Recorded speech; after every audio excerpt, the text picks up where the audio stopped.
Aqui? Não. É isso, um pouquinho. Eu tenho a pretensão de achar que um pouquinho de futebol eu sou capaz de enxergar. Um pouquinho pra gente ver que ele é melhor que o Léo.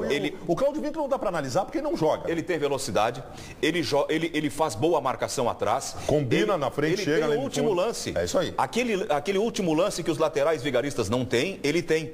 Que é quando parece que já morreu. Ele não morreu ainda. Ele dá uma corrida até o fundo do campo para receber a bola e cruzar. Calma. Não é um jogo, não. É um jogo. É mais do que um jogo. O Campeonato Brasileiro Sub-20, que o amigo deveria estar viajando, como acontece 4 vezes por ano, ele foi um dos destaques do campeonato também. Eu conheço o William há muito tempo e ele é bom jogador. E mostrou a dúvida do guri que é bom jogador é o seguinte: vai ter personalidade para mostrar o seu futebol agora já? Teve. Com os grandões, né? Teve. O outro lateral, Jefferson, ainda é discreto. Ainda é discreto. Mas é melhor que o Fabrício. Mas não é só personalidade. Ele tem entrega, ele tem intensidade, ele tem velocidade, ele tem bom cruzamento e ele tem boa marcação. Esse é o William, né? É isso aí.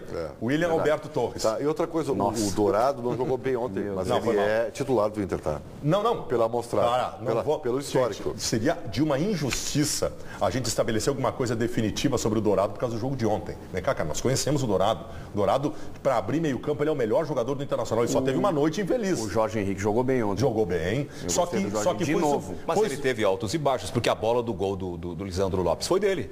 De quem? Do Dourado. Mas ele foi mal, cara. Ele, no que ele esteve em campo para fazer, ele cobriu mal o jogo todo. Ele teve erros técnicos importantes que ele não costuma Eu não me ter. lembro de ele errando passes, por exemplo. Não, ele errou, cara.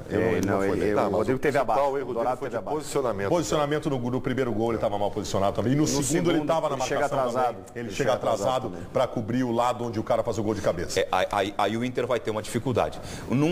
Contra um adversário que todo mundo joga e que sabe jogar, e é curioso isso que eu vou dizer, o time do Cruzeiro não tem cabeça de bagre. É um time que todo mundo é boleiro, sabe jogar. Perfeito, o time é homogêneo. Eles saíam tocando bola pelos dois lados. É isso aí. Eu acho que o Cruzeiro tem valores interessantes. Assim. A gente sabe que normalmente a dupla Grenal às vezes aposta em alguns clubes que tem destaques do gauchão e às vezes não vingam, né? Mas o Cruzeiro, esse goleiro, gente, é muito bom. Não sei se na dupla Grenal, tá? Mas no Campeonato Brasileiro aí pega um time fácil. O doutor José Aldo, chama o doutor porque é advogado, sacaneando. Não, vem a porrada. E que ele mistura um pouco da sua, o seu lado ortodoxo, né? Porque ele é um homem de terno e gravata. Conservador. Com o cabelo da modernidade, que é o undercut, que é o cabelo dos jovens. Então ele está se adaptando. Assim. E quer dizer o seguinte, Zé Aldo, ninguém está dizendo que o Cruzeiro é um mau time ou que ele foi injustamente. Só que ele é o Cruzeiro. Ele é o Cruzeiro.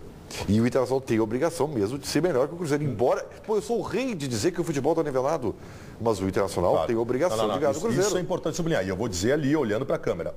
Se o Inter precisou fazer uma epopeia para ganhar do Cruzeiro, tem alguma coisa errada. É que o Inter tem um negócio que os outros todos não têm. O quê? O Inter tem uma capacidade de reposição, de tirar do banco e tirar da cartola alguém diferente. E ele, assim como fez contra o Emelec, que ele tirou o Alex para mudar o jogo, quando perdeu o D'Alessandro, ontem ele tirou o Lisandro Lopes para mudar o jogo. Um outro time não teria isso, porque ele já tinha Sacha, Nilmar e mais Rafael Moura. Ele buscou um quarto jogador para resolver o jogo. No intervalo do jogo ontem, eu até disse na Bandeirantes e coloquei nas minhas redes sociais, o seguinte, que ele deveria tirar o Jorge Henrique e o Nilmar naquele momento, não, o Jorge Henrique e o Valdívia para colocar o Anderson e o Lisandro Lopes. Ele esperou para colocar o Lisandro Lopes. Talvez, eu não vou condenar ele ter feito isso, ter botado o Rafael Moura antes, que talvez ele tenha feito isso por uma condição física do Lisandro Lopes. Eu não sei. Talvez seja isso. Ele tem entrado depois. Sim, a informação é essa. Mas é essa. Então tá bem. Mas as substituições foram corretas. O Anderson, talvez demoradas demais, mas corretas. O Anderson entrou bem de novo. De novo entrou bem. Para mim está caindo de maduro a titularidade do Anderson. O que pode parecer uma coisa, talvez não seja. O Baldassi está dizendo que ele demorou para fazer as substituições. Por quê? Porque era o melhor momento do Inter quando deu o contra-ataque e saiu o segundo gol. E aquele gol desnorteou o Inter. Mas o Inter voltou para o segundo tempo, propondo dentro do campo do Cruzeiro o seu jogo. Mas dando muito espaço. E estava pressionando. Mas tinha dado espaço, o Cruzeiro estava chegando. Depois do gol do Cruzeiro, o Inter foi colocado na roda. Depois do 2-0. Depois do 2-0 foi colocado na roda. Os caras tiveram naturalidade com o placar a favor.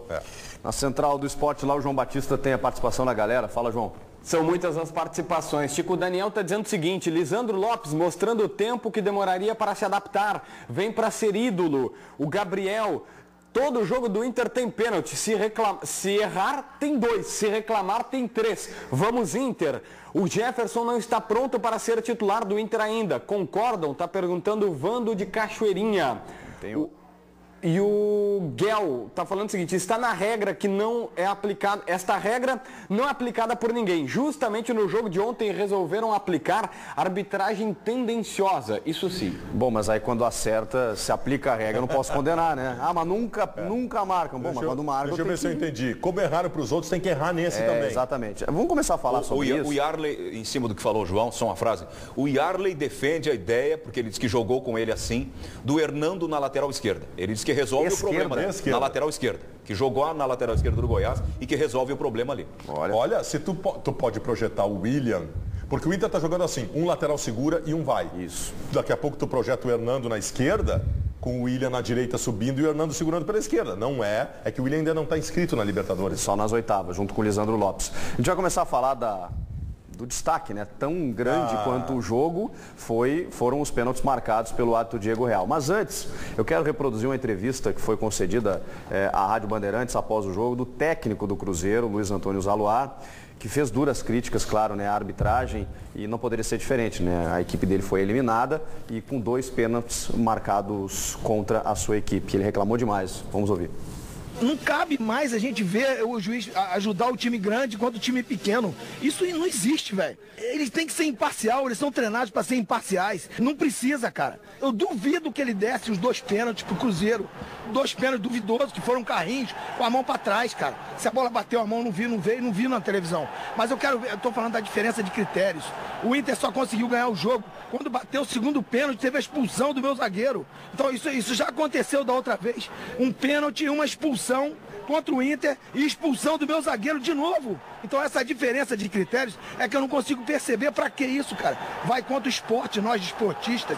Eu fiquei com vergonha de ver isso, porque não precisa. Todo mundo sabe o quanto o meu time jogou bem, cara, o quanto se esforçou e o quanto é difícil a gente chegar até aqui. Então a gente vê um negócio desse, desmonta o time psicologicamente e ele foi determinante pro resultado, cara. Não estou falando que é armação, que é nada disso. Estou falando que é uma vergonha isso. Eu como desportista, estou com vergonha do que eu vi hoje. Bom, eu queria dizer o seguinte, eu não sei se os pênaltis, se eles fossem pró-Cruzeiro, se o árbitro marcaria. Acho que sim. Acho que pênalti é pênalti, independentemente, não posso fazer essa análise. E também eu queria dizer que eu entendo a revolta do Zaluar, porque, as circunstâncias como aconteceram, né? Vencendo 2-0, tão difícil, né? O Cruzeiro vencer 2-0, o Internacional com titulares no Beira-Rio, e aí ter 2 pênaltis marcados contra, claro que revolta, ainda mais com toque de mão, que é um lance polêmico e duvidoso. Mas, bom, agora vai a explicação técnica, né? Vou mostrar os lances aí, Paulo Pires, para que a gente possa tentar explicar para o torcedor o que acontece, por que da marcação desses pênaltis. A regra do toque de mão ela não foi alterada. O texto da regra não foi alterado, continua a mesma coisa. Precisa da intenção para que seja marcada a infração. Acontece que, por conta de diminuição, de tentativa de diminuir a interpretação e a subjetividade nesses lances, a FIFA passou uma série de orientações e diretrizes, que ano passado chegaram até a CBF, que inclusive reuniu árbitros, atletas, desportistas e tal, para poder orientar os árbitros na marcação dessas infrações. E esse lance especificamente, ele foi colocado em pauta. O lance do jogador que dá o carrinho na disputa de bola, quando ele está com o braço aberto, caracteriza que ele amplia o volume do seu corpo e assume o risco de interceptar a trajetória da bola. Isso é considerado hoje, pela regra do futebol e da FIFA, como infração. Mas nesse lance, nesse segundo pênalti, por exemplo, ela desvia na perna e bate no braço aberto dele. Mas o jogador não tem como arrancar o seu braço, ele precisa se apoiar. Bom, aí eu tenho que dizer o seguinte, não é o árbitro que escreve a regra, ele aplica a regra. Nós podemos debater aqui se essa regra está bem ou mal feita, ou se ela é certa ou errada. O fato é que, quando o jogador entra na disputa com o braço aberto, a infração deve ser marcada. O Cialdo é advogado, o Cialdo sabe disso. São os critérios que determinam o crime doloso na justiça comum. Que é, se tu estabelece uma atitude de risco, tu precisa assumir o risco de acontecer algo pior e tu é condenado por isso, mesmo que tu não tenhas a intenção direta de fazer. É o dolo eventual. É o dolo eventual. E aí eu quero entrar num exagero do árbitro Diego Real, que foi o cartão.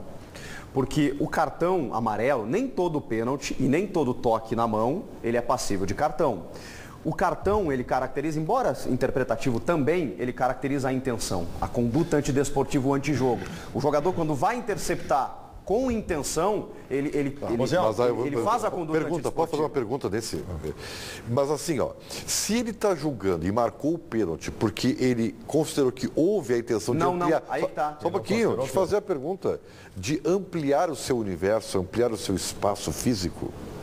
Então, tá bem. É o espectro corporal. Se ele ampliou... que bonito isso. Se ele ampliou o seu espectro corporal... Entendeu? E o fez com a intenção e por isso foi marcado a pena. Não fez com intenção. Mas assumindo o risco. Mas assumindo o risco. Mas então, também ele pode assumir o risco de tomar o cartão. Não. Assumir risco não é intenção. Eu concordo, o cartão é subjetivo.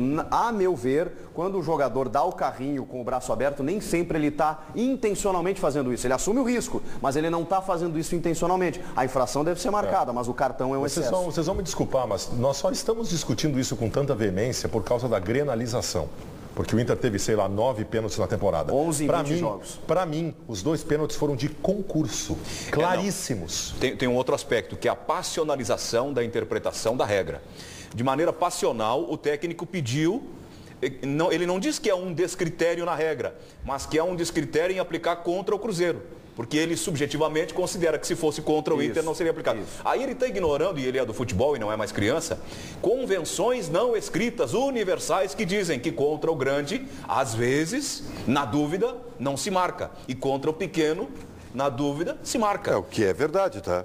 Não podemos, não vamos mascarar essa verdade. Sabe por quê? Se fosse na área do Cruzeiro, na área do Inter, ele não daria. Se ele estivesse no Inter treinando, ele não estaria reclamando. Não, e outra coisa, e se acontecesse isso entre Inter e Corinthians, como já aconteceu, nós estaríamos aqui, né, muitas vezes, bradando pelo favorecimento subjetivo aos grandes do tambor. E eu falei para o Ribeiro, e o Ribeiro já ouviu isso na rádio, eu repito aqui na televisão agora, não há questão de falta de honradez, de falta de seriedade, de honestidade do árbitro, de predisposição, não. Porque nós não temos dúvida da integridade moral do Simon. No entanto, o Simon operou a Nigéria contra a Itália. Por quê? Porque a Itália era maior que a Nigéria, numa Copa do Mundo. Essas convenções que eu estou falando, às vezes acontece. Bom, então não operou, mas errou quando em outras circunstâncias não se erraria. Na dúvida, ele deu para a Itália. E interessante o técnico Luiz Antônio Zaluar ter falado sobre isso, porque nós entrevistamos, vocês entrevistaram, né, o Baldassio Ribeiro hoje pela manhã na Rádio Bandeirantes, o diretor de arbitragem, Luiz Fernando Moreira, a quem eu tenho o maior respeito, que faz a condução das questões da arbitragem aqui na Federação Gaúcha de Futebol, e ele explicou que essa reunião que a CBF fez no ano passado, convocando árbitros, convocando atletas, representantes dos clubes de todo o Brasil, ele fez isso aqui também, antes do Gauchão começar. Fez uma reunião com toda essa turma para explicar essas novas diretrizes. E vocês sabem quem foi o representante do Cruzeiro? Justamente o técnico Luiz Antônio Zaluar. E o Luiz Fernando Moreira falou sobre isso. A gente teve essa preocupação, né, de antes de começar o Gauchão, nós chamar os clubes e chamar a imprensa aqui para a gente divulgar uma orientação que vem da própria CBF e FIFA, né, que eles fizeram uma reunião no Rio e mostraram vários vídeos, né, dessas situações de bola na mão e bola na mão, que foi orientado pelo Arrionda. E em cima desse vídeo, nós seguimos a orientação e passamos aos clubes que estiveram presentes, na sua grande maioria, para que todo mundo ficasse ciente das coisas que poderiam acontecer no Gauchão. Acho que uns 7 ou 8 vídeos de situações de bola na mão e bola na bola, e ficou convencionado que aquelas imagens que nós estávamos passando, elas iam ser aplicadas no Campeonato Gaúcho. O senhor não sabe se o representante do Cruzeiro estava na reunião? E estava. O Cruzeiro foi, no meu entender, foi o que mais correto fez. Mandou o seu treinador, e se não me falha a memória, o capitão do time. E era o mesmo treinador? O Zaluar, sim, o treinador há 2 anos. Era o mesmo treinador. O treinador Zaluar, que ontem reclamou dos 2 pênaltis, estava na reunião em que as regras para estes pênaltis serem marcados foram explicitadas. Foi o treinador, né? E o capitão do time. Então, né?